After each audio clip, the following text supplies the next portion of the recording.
Unang tanong, attorney, ito napaka sikat itong tanong na ito. Natibag ba, attorney, si Director Matibag ng Defense sa nakalipas na trial, Attorney Howard? Sabi nga nila, di ba, maganda yung pangalan ni Direktor, matibag, hindi natibag. So, ang sa akin, makita naman natin na maganda ang sagot, maganda at kalmado ang karakter, ang demeanor ni Direktor Matibag. At kahit anong ibato nung depensa, kahit anong ibato kahit yung mga senator judges na nag-aaktong mga defense lawyer imbes na mga wes, nakita naman natin na consistent ang kanyang mga sagot at tuloy-tuloy naman ang kanyang pagbigay ng kanyang conclusion na yung video tunay, yung video legal at yung kanilang investigasyon nagbunga ng kasong grave threats at inciting to sedition laban kay Vice President Sara. At na-connect niya mula sa kaso yung demeanor, yung character ni VP Sara at yung question na kung ito ba ay impeachable o kung ito ba ay betrayal of public trust. Naalala mo, Bomboker, kahit yung trust rating, tinanong din sa kanya. No? So lahat po ito natahi-tahi niya at sa tingin ko, maganda po ang latag ng ebidensya ng prosecution so far. So itong past 3 weeks, parang kung titingnan natin, kumbaga sa boxing, naka 3 rounds in favor of the prosecution against the defense. At sabi ko nga, maganda ang ebidensya, pero kung sasabihin natin kung ito ba ay naka-knockout, knockdown o slam dunk, siguro yan ang ipaubaya natin sa mga senator judges. Kasi tayo lang naman bilang nanonood, bilang nakikinig, nakita natin yung katibayan ng ebidensya. Pero kung ito sa tingin ng senator judges nakabuti o nakatibay, nasa sa kanila pong desisyon yan. Sa atin lang, sabi ko nga, as far as our opinion is concerned, maganda po ang latag ng ebidensya. Okay, very well said, Attorney Howard. Ano naman, attorney, yung masasabi nyo sa sinasabi nung ilan, ng mga defense, and then I think ni Attorney Panelo, sinabi niya na wala daw credibility si Director Matibag and wala daw siyang personal knowledge doon sa nangyari. Bakit daw siya ang testigo? Ano ang komento niyo doon, Attorney? Well, yung credibility, yun nga yung trinatry nilang wasakin nung depensa. At sadly, yun din ang trinatry wasakin ng ibang senator judges kasi hindi naman sila there to destroy credibility. Kasi yung senator judges is only there to clarify, no? Number one. Number two, yung sinasabing bakit siya ang prinisenta at wala namang personal knowledge, maalala natin, ang kanyang tinetestify yung resulta ng investigasyon. Ang kanyang tinetestify kung ano ang mga nakalap na ebidensya ng bureau na kanyang pinamumunuan. So, dito po, hindi naman po kailangan na nandoon ka o hindi naman po kailangan na ikaw yung medyo kumausap sa mga testigo, pero pwede mong sabihin na as far as the investigation is concerned, which yun nga sabi ni Director Matibag, as far as he is concerned, yan po ang resulta ng kanilang investigasyon. At sino pa ba ang pinaka-credible magsalita ng resulta ng investigation kung hindi mismo yung head of agency. So mismong pinatatatayuan ng head of agency na yung kanyang ahensya, yung NBI, ito po ang mga finding, ito po ang mga conclusion, ito po ang mga recommendation base po sa kanilang mga nakalap na ebidensya dito sa kaso ni VP Sara. Opo. Sabi pa, attorney, ng defense, patungkol naman kay Las Cañas, hindi daw siya dapat na tumistigo kasi yung unsigned na document, hindi daw marapat yun. Attorney, ano naman ang opinion nyo doon, attorney? Well, malinaw naman at paulit-ulit na sinabi ni presiding Senator Judge Chis Escudero, kabayan din natin, galing Sorsogon, si Senator Chis. Malinaw naman yung kanyang sinasabi na ang pinatutuhanan lang ni Director Matibag, ito po ay narration ni Las Cañas. Ngayon, kung ito po ay totoo, kung ito po valido, hindi naman po yun ang pinatotohanan kasi iba pong usapin yun. Ang usapin na ito ba ay kwento ni Las Cañas? Yes. Tama po, yun ang testigo, yun ang testimony. Whether or not yung kwento ni Las Cañas totoo o hindi, hindi naman po yun ang pinag-uusapan. Kaya tama lang naman natanggapin yung kanyang dokumento, whether under oath or not. Ang importante, ang sinasabi dito sa dokumentong ito po ang kanyang salaysay. Whether that salaysay is to be, sabi ko nga, given weight or bigyan ng mabigat or whatever evidence or whatever weight ang ibigay ng mga senator judges, nasa sa kanila po yan. Ang importante, meron pong salaysay na ganyan at nasa sa senator judge na po yan, paano timbangin ang katotohanan ng mga sinabing yon. Oh, po, very well said, attorney. Dako naman tayo, attorney, sa sagutan ni Senator Padilla and then ni Representative Luistro dito sa trial. Sabi ni Senator Padilla, Attorney Howard, dapat daw sa mga prosecution, wag silang maging one-sided. Tama ba yon, Attorney Howard?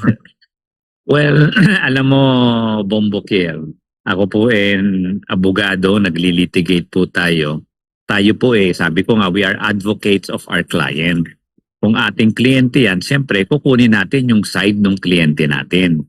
Pero hindi naman po tayo gagawa ng anuman kahit na pagtanggol ng kliyente ng labag sa batas. So basta gagawin natin within the bounds of law, wala hong problema yan. Talaga tayo one-sided in favor of our client. Kung tayo ay prosecution, we're sided of the prosecution.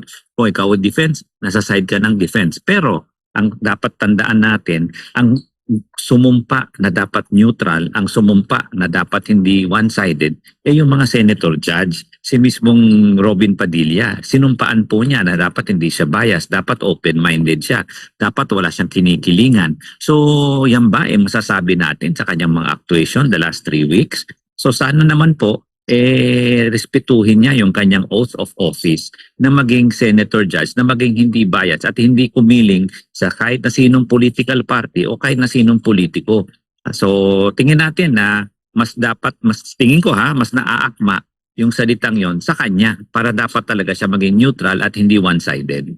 Opo. Ibig sabihin pala talaga, Attorney Howard, prosecution tapos defense, one-sided talaga ito, attorney. Opo, kasi siyempre pagtatanggol mo yung kliyente mo to the best of your ability, sabi ko nga within the bounds of rules of law, within the bounds of law, within the bounds of moral and ethical standards, pero hindi ibig sabihin kakampi ka sa kanila, dun sa kabila. Kasi siyempre, paano ka naman kakampi sa kabila? Parang binenta mo na yung kliyente mo. So ang magiging punto lang naman dito, dapat talaga ang one side, ang neutral at hindi one-sided, dapat talaga yung tawag dito, yung mga senator judge. Bomboker, alangan naman kakampi yung prosecution sa kabila o alangan naman papayag yung prosecution sa kabila o yung depensa papayag sa ebidensya ng prosecution. So, hindi naman ganon. Talagang, kumbaga, it's in the nature of a court trial that it is adversarial. Pag ang nature mo is adversarial, talagang may mga posisyon bawat kampo at rinirespeto natin yon. Pero ang walang posisyon dapat neutral at open at no position at all is yung judge. Di ba? Yung Lady Justice, nakapiring nga mukha ang mata nun At may hawak siya na scale na dapat pantay. Kasi dapat wala nga siyang kinikilingan. Dapat sa kanya pantay-pantay lahat. Okay po, magandang punto, attorney. And ito, attorney, ano naman ang masasabi niyo sa mga line of questioning ni Senator Robin? Attorney, do you think akma kaya yung line of questioning na kanyang ni-raise during that time ng trial, attorney? Yun nga ang sabi ko na sana hindi naman masyadong obvious yung kanyang pagka one-sided in favor of the defense or one-sided in favor of the Dutertes. Kasi klarong-klaro naman na yung kanyang mga tanong. For example, Bombo Kier, ang mga judge, dapat lang dyan para maging clarificatory question. Hindi naman masama na sila ay magtanong. Tama po, pwede ho silang magtanong, pero to clarify things. Pero for example, yung kanyang tinanong nung isang beses na kung may kaso ba si Lotok, na-remember mo yung second witness nila, sinasabi may kaso siya. Pero yung kaso pala niya, wala pa, hindi pa siya kinakasuhan ng ombudsman. May complaint, pero wala pa ng ombudsman. It's not for him to say that kasi yan parte ng depensa kung gusto na lang i-discredit ang testigo o hindi. But it's not for him to discredit because hindi ho yun ang papel ng judge. Ang papel ng judge is just to clarify. Kung meron silang medyo hindi naintindihan or medyo gusto nilang klaruhin, yan lang po ang itatanong. Hindi ho to discredit or to parang i-cross-examine. Kasi parang ang nangyayari dito, parang sila mismo nagko-cross-examine, tinutulungan nila yung depensa para mag-cross-examine sa mga testigo. Hindi ho ganun ang papel ng mga judge. At sana nga, manatili yung kanilang sinumpaang oath na sila ay maging neutral. Yun lang po. Okay po. Ibig sabihin pala, attorney, ito nga po yung next kong question. Kahit na may kaso yung testigo, pwede pa rin silang mag-witness. Attorney Opo, pwede naman yan, Bombokir. Hindi naman bawal yan kasi hindi naman kunyari, katulad yung kaso, hindi naman final yung conviction. Ang tanong ko na lang siguro sa iyo, Bombokir, bakit siya nagre-reklamo? Hindi nga final yung conviction ni Lotok. Wala pang ang kaso kasi wala pang ang complaint galing sa ombudsman. Di dapat ako magre-reklamo, bakit siya judge? Siya convicted criminal, ex-convict siya. Di dapat hindi siya pwede maging judge kung yun ang kanyang train of thought. Bakit siya nandyan? Ex-convict pala siya. Okay. Magandang punto, attorney. And yun nga, attorney, ito pa isunod ko kasi that time parang hindi naging maganda yung yung mood ni Senator Robin. Pinagalitan niya yung mga prosecution. Do you think, attorney, makakaapekto yon sa kumbaga sa momentum ng prosecution, attorney, sa impeachment trial? Kung titingnan naman natin, kahit naman nung panahon ni Corona, kung maalala mo, Bombokir, nagagalit din si Miriam sa mga abogado, remember? Talagang pag siya magsalita, grabe siya magsalita. No? Pero kung titingnan natin, may punto yung kanyang mga panggagalit o yung kanyang mga sinasabi. Itong kay Robin, sad to say, angas lang Kumbaga, yabang at angas. Sana wag ganon. Kung magalit man siya, hindi naman masama magalit. Hindi naman masamang pagsabihan, whether the defense or the prosecution. Pero sana may punto, hindi puro angas. Okay. Doon, attorney, sa pagsabina ng bank records ni VP Sara and nung asawa niya, si Attorney Manscarpio. Okay lang ba yun, attorney, o hindi po yun okay, attorney? Well, sa akin, it is a victory at masaya ako na pinanindigan ang batas ng korte, ng impeachment court, lalo na ng ating presiding officer. Nasabi ko nga, kababayan natin, si Senator Cheese, na pinayagan, open. Kasi kung maalala mo, Bombokir, ang impeachment is a question of accountability. Pag sinabi mo naman accountability, katabi niyan, kataning niyan, transparency. You cannot have accountability nang walang transparency, di ba? So, paano ka magkakaroon ng transparency kung lahat na lang ay confidential at tinatago? And nasa batas naman natin na exception nga itong mga confidentiality nito pag may impeachment cases. Kasi dapat, as a public officer, you have to have public trust talaga, number one. So, yung accountability of public officer talagang nananaig yan. Kaya dapat, buksan nila lahat yan at sa akin, sang-ayon ako dyan. At before ko makalimutan, maalala mo, Bombokir, nung panahon ng Chief Justice Corona, nangunguna na si Senator Alan Peter Cayetano at saka si Senator Cheese, nangunguna sila na sinasabing dapat buksan lahat. So they only have to be consistent. Kung yan binuksan nila yung SALN, yung bank records, yung AMLA records ni Chief Justice Corona nung panahon ng trial ni Corona, dapat consistent din sila nung itong trial ni Vice President Sara. Kung nung panahon ni ERAP, nakita mo, si Loren Regarda may paiyak-iyak pa at naiyak siya dun sa second envelope, di ba? Sabi niya, bakit ganyan? Dapat consistent din siya ngayon dito sa kaso ni Vice President Sara. Okay po. Baka sabihin kasi, attorney, nitong mga hindi sang-ayon dyan, pribadong tao yung asawa ni VP Sara. Si VP Sara lang yung nasa Vice President. Pero pribado yung kanyang asawa, Attorney Howard. Opo, naintindihan natin yan. Pero ang batas po dyan ay yung batas ng kasal, yung family code po natin. No? Kasi sinasabi po yung family code po natin na itinatag noong 1987 na ang ating community property o ibig sabihin ang sumasakop na batas sa ating mga propriedad absolute community of property. Pag sinabing absolute community of property, Bombokir, kung anong pag-aari ng asawa o pag-aari ng babae o ng lalaki, isa lang po yan. Hindi po yan nahihiwalay. Unless may agreement o may prenuptial agreement po yan. Wala po silang ganong kasulatan, wala po silang agreement na ganon. So ang umiiral po na batas na property regime yung absolute community. Meaning, kung ano yung kay Sarah, yun din ang kay Mans. Kung ano yung kay Mans, yun din ang kay Sarah. So it's one and the same. So you cannot distinguish one from the other. It is a combined property because everything is in one whole community, an absolute community property. Opo. Sa part attorney ni lead prosecutor Jerby Luistro, ano ang komento nyo naman? Kasi nung nakaraan si Attorney Ligutan yung sa counsel ng prosecution. Tapos nito naman si Representative Luistro. Para sa inyo, attorney, okay lang ba yung mga estratehiya niya o meron kayong nakikita mga Ako'y nasasayahan, maganda ang performance ni Attorney Ligutan nung nakaraang linggo.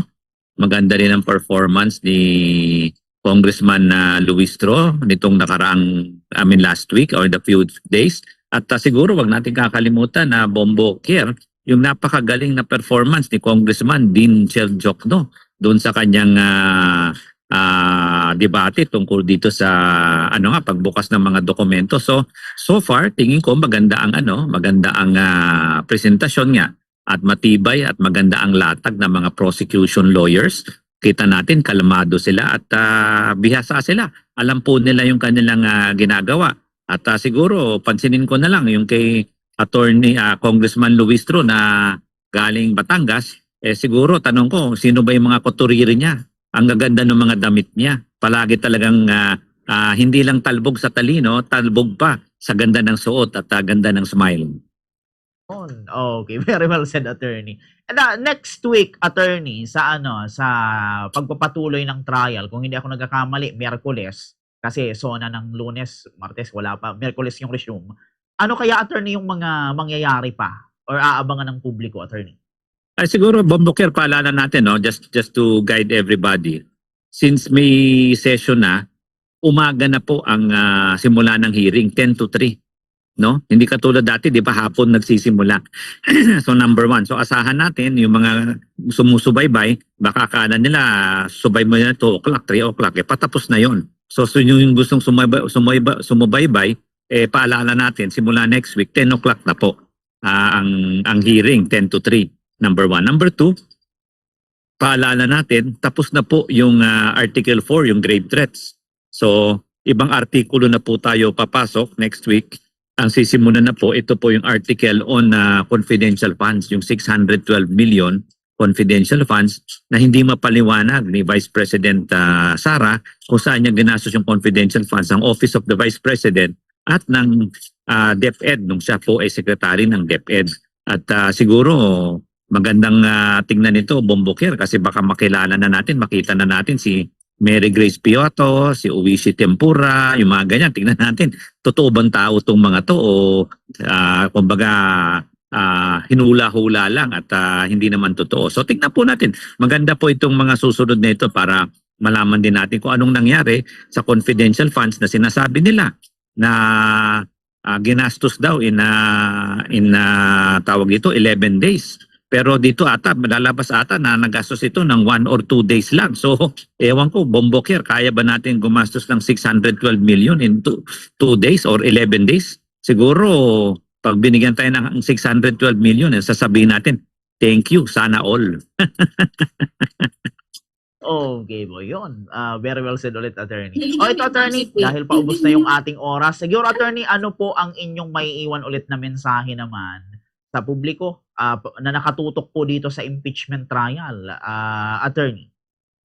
Well, lang sa akin lang, sabi ko nga, katulad ng sinabi ko nung nakaraan, mag-aaral po tayo ng mabuti, makinig po tayo ng tama, kasi marami po mga fake news, maraming mga umiikot na mga kumbaga propaganda, at siguro idagdag ko lang, hindi ho batayan ang trust rating, hindi rin batayan ang laki ng boto at hindi ho ito panangga para sa accountability at hindi ho ito excuse para mangurakot ang isang public official.